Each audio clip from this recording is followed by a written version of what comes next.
Talk 13. Somewhere down the crazy river.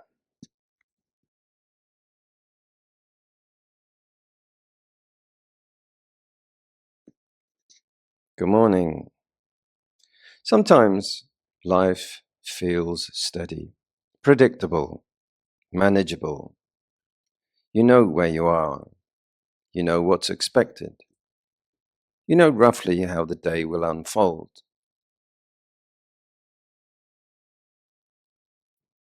But then somewhere down the crazy river, something unexpected happens. There was once a monk I knew. He never missed a group meal, always present, always sitting in line with everyone else. But he would eat faster than anyone in the monastery, not because he was hungry, but because he wanted to escape unnoticed. He wanted to belong, and he wanted to disappear. He would sit with the group and then be the first one gone. I used to watch him and think, that's quite a skill, to join and vanish. If you look closely, many of us live like that. We join a WhatsApp group, but we don't repost the slogans or GIFs. We attend the gathering, but leave just before it gets too personal. We sit at the table, but keep something back. The bridge over the river. Why? We like the bridge. It's solid. It's reliable and safe. You can stand on a bridge and watch the river below. You can admire it. You can comment on it. You can feel slightly above it. But every now and then, there is also the urge to jump in. Not because you are unhappy, just because the river is moving and something in you is curious. Why not? You choose to jump. You didn't choose the current. As one rock musician once said, you might as well jump. And sometimes we do. Somewhere down the crazy river. Years ago, I went with my teacher, Ajahn Tong, to the hill tribe area outside of Chiang Mai, far northwest of Thailand. He had asked me to bring a Western yogi along, a meditator. So I chose Claude, a friendly Canadian who had just finished his basic month-long meditation retreat. We traveled to a remote Karen hill tribe village. And just to clarify, these are not the internet Karens in the TikTok sense, those loud Karens who hurl wheelie bins at managers. No, not a tribe of those Karens living up in the hills. The ethnic Karen people, they wear beautiful, traditional, colored costume every day, everywhere. The scene was a beautiful, idyllic, lime green rice valley with wooden houses with no nails, hardly any electricity, oil lamps and candles, mist hanging in the nearby blue hills. Ajahn gave a quiet Dharma talk to the assembled villagers as the sun went down. After the Friday night talk, Ajahn would be leaving by car. I had asked if it was possible for Claude and I to stay a night or two, and the village headman had agreed. It was so peaceful compared to the busy temple in Chiang Mai, which was full of PA systems, blaring. We felt free. The next day, we went exploring. We found a big river behind some bushes and trees. It looked beautiful. Wide, brown water, warm, apparently gentle. Claude did what many Westerners would do. He went in for a swim. He took off his clothes and lowered himself in. He paddled there, smiling at me, head and shoulders above the water. "Oh, it's amazing. It's deep. You should jump in," he said. From the bank, the water looked calm. So, no one being around, I thought, should I? What if? But no one is around. It does look like a great idea. So I stripped off and jumped. And immediately, instead of the leisurely, comforting, and refreshing sensation of still flowing waters, I was swept fast away by a current as powerful as a train, surging along, carrying me deep out into the middle of the river, flowing fast. The water gurgled and murmured as it ploughed on, sweeping us both along with no sign of either actually any real danger or any chance of doing anything about it. Carried along and surrendering to the powerful currents. As I entered the water, I felt that split-second fear between laughter and quickly realizing what was happening. Were we both in danger? No. It seemed we just had to let go and see what happened, where it was taking us. The fear subsided and relaxed. Claude was clearly comfortable in water, and I swim fine. As we accepted the new situation, we started laughing. At first a little, then more, and then giggling ridiculously at the out of control nature of this bizarre situation.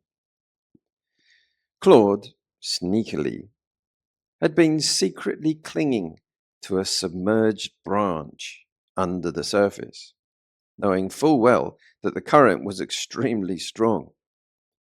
He let go, and the two of us were carried downstream, laughing hysterically, unable to paddle against the current at all. It wasn't until maybe half a mile later we managed to grab bushes and, exhausted, haul ourselves out from the rapid flowing river.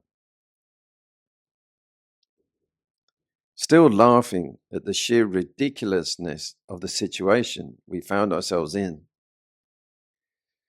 All the stress and tension that had built up over the previous months of pressure and responsibility released as we laughed uncontrollably with tears rolling down our faces. The more we realized how far our clothes were away, like half a mile back upstream, and the more ridiculous and embarrassing and impossible the scene became to us, we couldn't stop laughing even more. And between us and our clothes were 25 villagers working in the rice fields. We were going to have to sneak, bush to bush, pretty much completely naked, holding just a few strategic leaves, hoping the wide-brimmed rice hat villagers were politely looking down or elsewhere. That walk back, what I was thinking was, what did we look like? And how could we possibly escape being seen as we hopped from tree to bush to tree? Would Ajahn hear about it all? Would the villagers be angry at us? The village headman? What else could we do? It was ridiculous, embarrassing, completely unnecessary. The river had looked calm from the bank. Most of our life decisions are made from the riverbank. We think, it will be fine. It's easy. After all, look at them. They look calm. As they paddle underneath, clinging to subcurrent branches to stop from being swept away. We think, I can handle this. We think, I'll just have a little adventure. Ego often dresses itself up as adventure. And then we discover that under the surface, there is a current. And once you are in, it rips you away. Once I signed up for something I didn't really want to do, just because it sounded bold. 3 days later, I was secretly hoping it would be cancelled. Has anyone ever volunteered enthusiastically and then prayed to get out of it somehow, like by rain? The branch you grab may be what injures you. At least in the river, Claude knew exactly what he was clinging to, the branch, and he could let go. Have you ever grabbed something in panic and made it worse, clinging to it, like pulling a stuck drawer handle so hard that it comes off in your hands? We love the bridge, that bridge of reason, the bridge over the river. Why? But something in us does love the river too. At my home temple in Chiang Mai, life was too stable. Same schedule, same routine, same chanting. It was safe. And yet, after a while, a voice inside whispers, there must be more than this. Where did the adventure go? I let go. Even small jumps can do it.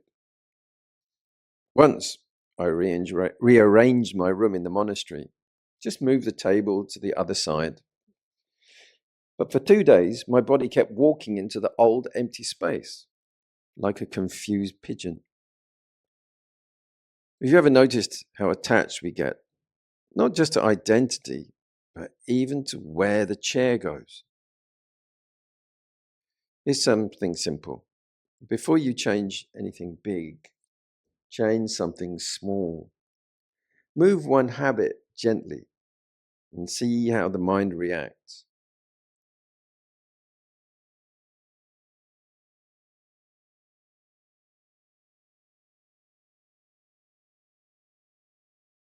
One time, while I was in India, I received a call that my mother had been rushed into hospital in England.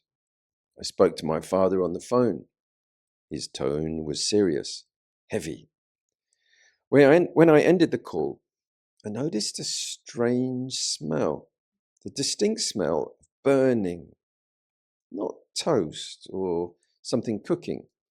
It smelled like burning plastic. Was it my electrics? The plugs? No. Was it my devices? No. It was getting stronger. I opened the bathroom door. God, much stronger burning smell. Fine smoke hung in the air. Something was definitely wrong. I stepped into the front corridor. I saw 2 teenagers stood standing frozen against the opposite wall, and black smoke was pouring from the neighbor's window into the corridor. I looked, and inside, 2 bearded men were frantically throwing bowls of water at a seething mass of flames billowing up the walls and across the ceiling. It was already very out of control. Roaring and snapping, crackling and hissing, people shouting, calling. Fire extinguishers! Where are the fire extinguishers? I thought.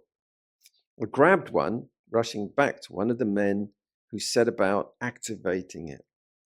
Then I ran up the stairs of the building, sandals flapping, robes flapping too, breathlessly returning with one extinguisher from each level of the building. Between runs, I rushed back into my room, stuffing my laptop and anything looking valuable into a case and dragging it outside.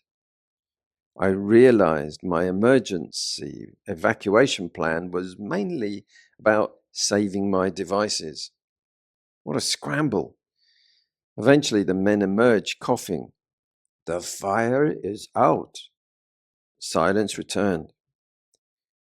The strange calm as black soot and dust settled on everything. No one was hurt. Faulty electrics had sparked it all off. All of this had begun for me with the thought that my mother might die. It had never entered the equation that I might die before her. Nothing clarifies priorities like possible spontaneous combustion. I might have died before her. Just that idea had never entered into things. It was assumed she would die, and then for me, there was another 20 years or so. Not that I might die before her. There was no rule. My brother, after all, had died a few years back.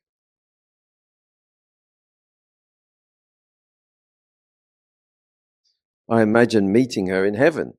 She would look at me and say, "Hey, what are you doing here?" Stability is a story we tell ourselves between alarms.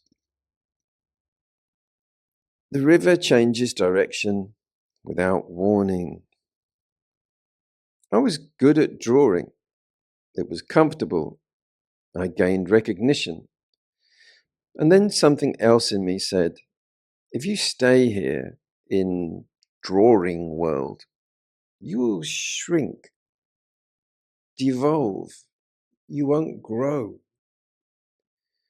Growth begins where certainty ends. So we jump. We change careers. We move countries. We start new projects. We enter relationships. We ordain, which is all of those. And often the current is stronger than we imagined. And what do we do when the current feels strong? We grab for branches. Approval is a branch. Identity is a branch. Uniforms are branches. Clinging feels like safety, but it is tension. When we were swept down that river, what did we do? We grabbed branches, bushes, anything solid. But the river is not the problem. Resistance is. Clinging feels intelligent in the moment. It feels like survival. Most suffering is from gripping, not drowning. You're not drowning right now. It is gripping too hard. We cling in subtle ways. Approval is clinging. Has anyone here checked their phone twice in under 10 seconds? Just in case some form of appreciation arrived late. We say we don't care what people think, but a single raised eyebrow can rearrange our mood for hours. We post something, we wait, we speak, we scan the faces in the room. We tell a story, we check if it resonated. Approval feels like oxygen. Anyone notice how quickly mood changes when the room goes quiet? When you depend on approval, you start steering towards applause, and applause shifts with the crowd. If you rely on it, your direction changes whenever the audience does. That is not freedom, that is drifting. Identity is clinging. I am this kind of person. I don't do that. This is who I am. It sounds stable, but identity is often just a frozen snapshot. The river moves. Loosen the grip. When I first ordained, I thought, am I a monk yet? Within a week, I managed, using a spoon, to eat a whole large family-sized tin of Milo, malted chocolate powder, 1.2 or was it 1.32 kilograms I'd been offered. I realized I was just myself in different clothes. That the robes don't automatically bestow powers and upgrade your character. Identity is stubborn. The more tightly we defend it, the more fragile we feel when life shifts. Tightly defending who you are makes you feel even more fragile. Planning is clinging. Planning is not wrong. Living inside your plans is. Here's a small practice. If you catch yourself replaying tomorrow, return to one breath. Just one. Not enlightenment. One breath. I once rehearsed a difficult conversation for 3 days. When it came, the other person said, "No, it's okay. I've already sorted that out." 3 days of adrenaline for nothing.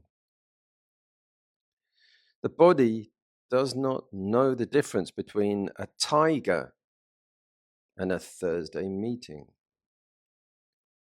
We brace against rivers we are not even in yet.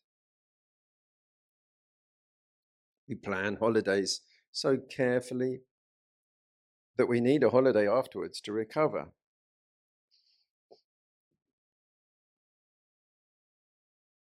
Spiritual image is clinging. This one is the most subtle. I once adjusted my tone in a talk because someone in the front row seemed to look unimpressed. Afterwards, I realized they were just squinting at the slides. We want to be seen as calm, balanced, deep. We don't want to be the monk who lost control on the icy hill. Control is the tightest form of fear. We don't want to be the person who panicked in the smoky corridor. So we polish, we adjust our tone, we smooth the rough edges. Even in silence, we perform. There is always a subtle pressure to appear awakened rather than simply human. But awakening is not an image.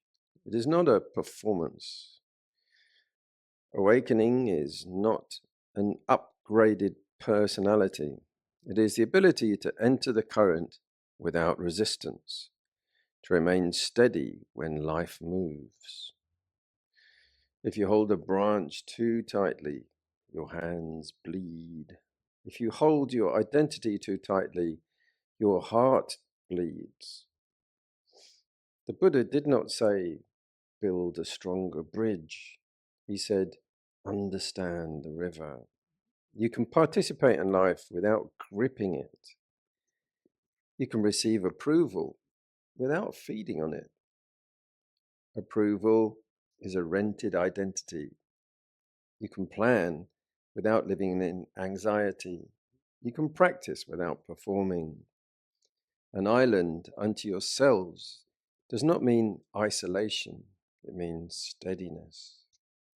The river may move wildly, but inside you are not thrashing, you are floating. Floating requires less strength than fighting.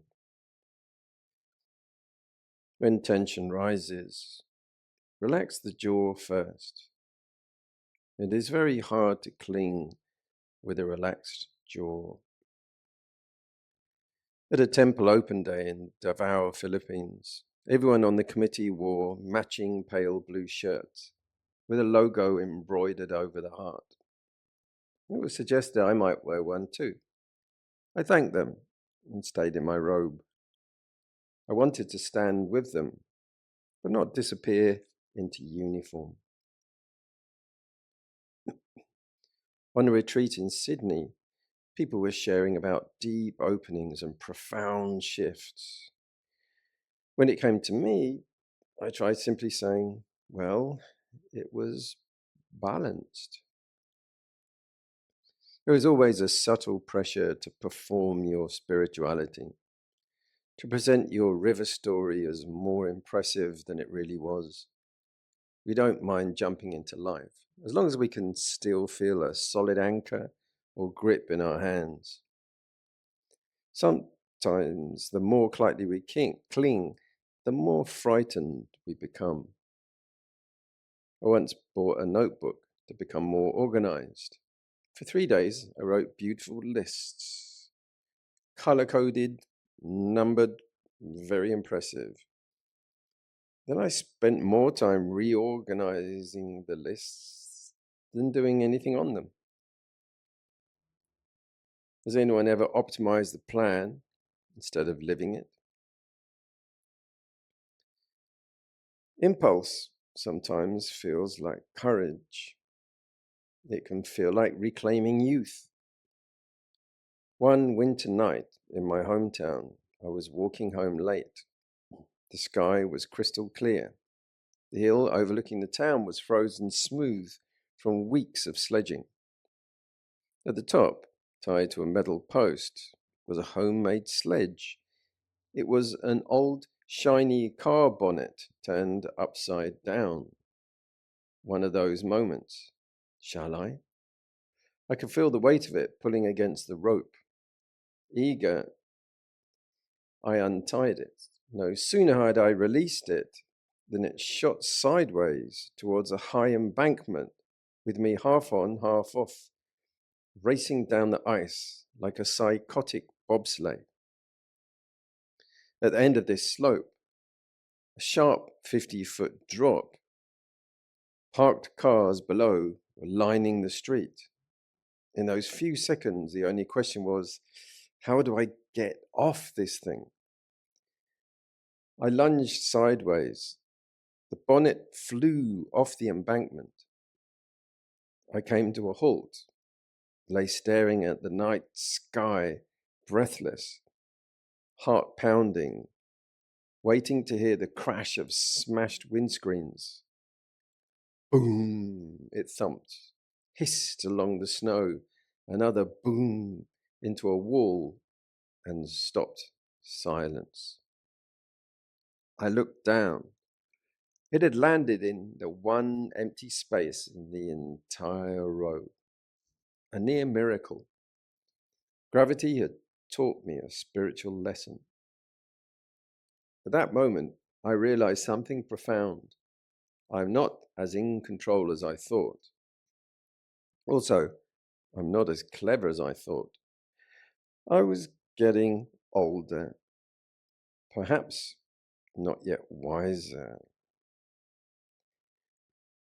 Most danger does not announce itself.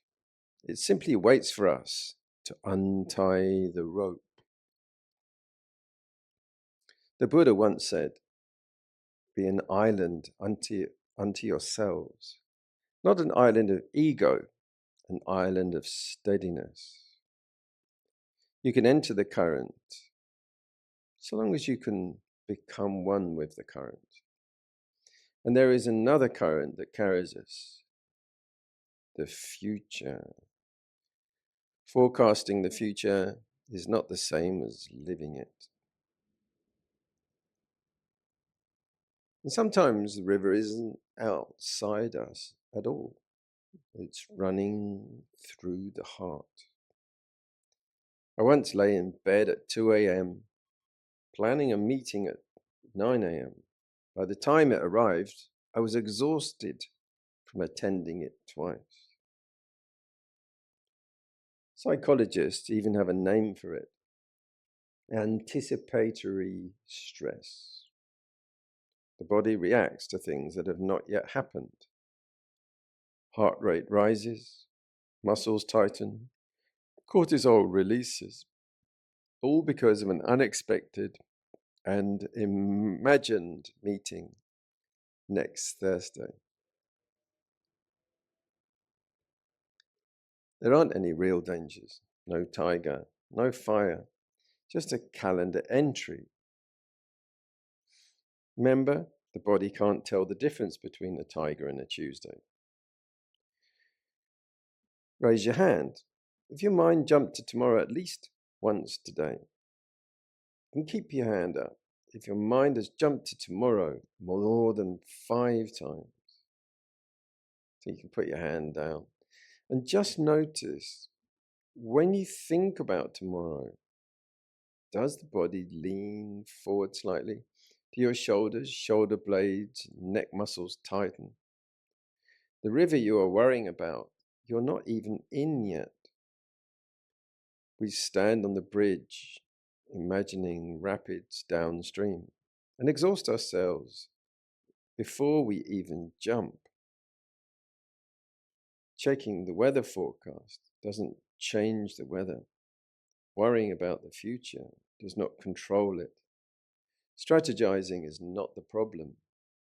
Overliving inside our imaginings of the strategy is.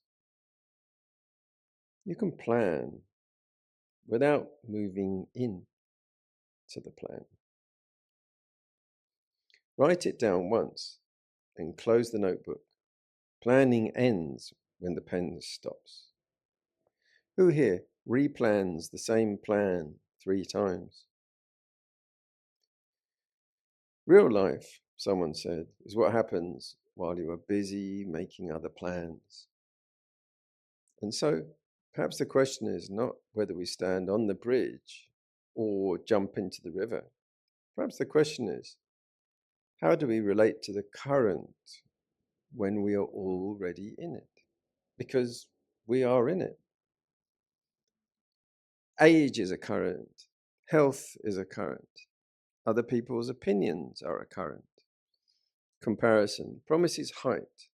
It delivers erosion.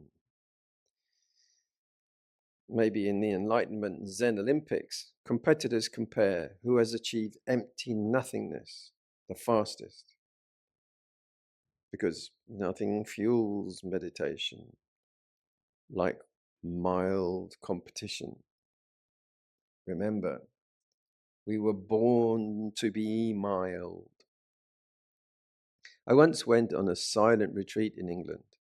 The man at the next bed was so calm, radiating serenity, so obedient, punctual, so well ordered, such a fantastic meditator, much better than me. When the retreat was over, I chatted to another roommate. I told him about my admiration for the other next bed man's self-discipline. The man laughed. Didn't you hear? He said. He was thrown off the course because every night he was sneaking out and going to the pub.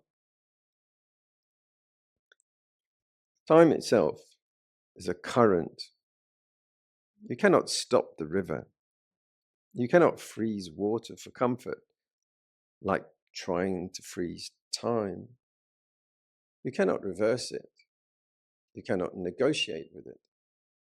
But you can change how you hold yourself within it. When we cling, the body tightens, the jaw sets, shoulders lift, the breath shortens. We become rigid. Rigid things snap. And most of us are trying to be rigid. But water does not snap. Water moves. Water yields. Water adjusts to the shape of the rock without losing its nature. If you enter the river and thrash, you exhaust yourself. If you stiffen, you sink. But if you float, if you allow the water to carry you, something very different happens. Floating is not passivity. Floating looks lazy, yet it is actually highly advanced physics. I was out shopping in a hardware bathroom supply store, and I saw a sign, stainless steel sinks. Yes, I thought, well, I already know that. Floating is trust. It is the quiet recognition that life is already moving. And you do not have to push it. Right now, as you sit here, notice something very simple. You are breathing. You're not forcing it. You're not planning the next breath. You're not clinging to the previous one.